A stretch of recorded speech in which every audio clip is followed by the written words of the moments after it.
sum of a first m terms of an AP தான் கொடுத்துருக்காங்க. So SM even வந்து 2m square plus 3m.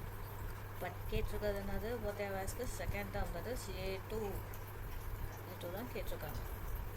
அதுக்கு first AM கண்டுபிடிச்சோம்னா கண்டுபிடிச்சோம். So AM என்னது SM minus SM minus 1 நம்மளுக்கு SM தெரியும், SM minus 1 தான் கண்டுபிடிக்கணும். So SM minus 1 is nothing but M இருக்கிற இடத்துல M minus 1 போட போகிறோம், அவ்வளோதான். இப்போ 2 into M minus 1 the whole square plus 3 into M minus 1. So இப்போ என்ன கிடைக்கும் உங்களுக்கு 2m square minus 2m plus 1 plus 3m minus 3. So ப்ராக்கெட்டை ரிமூவ் பண்ணால் 2m square minus 4m plus 2 plus 3m minus 3. Remaining என்ன இருக்கும், ஒரு 2m square இருக்கும், m வந்து மைனஸ் m இருக்கும்.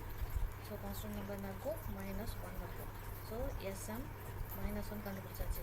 நம்ம இப்போ இந்த ஃபார்முலாவில் சப்ஸ்டிட் பண்ண போகிறோம். That is AM is equal to என்ன சொல்லியிருக்கேன், SM minus SM minus 1 சொல்லியிருக்கேன். 2m square plus 3m SM minus 1 என்னது என்ன இருக்குது. ஸோ மைனஸ் வெளியே இருக்கிறதுனால எல்லாமே மைனஸ் வெளியும் போயிடும். That is -2m square minus into minus plus m plus 1.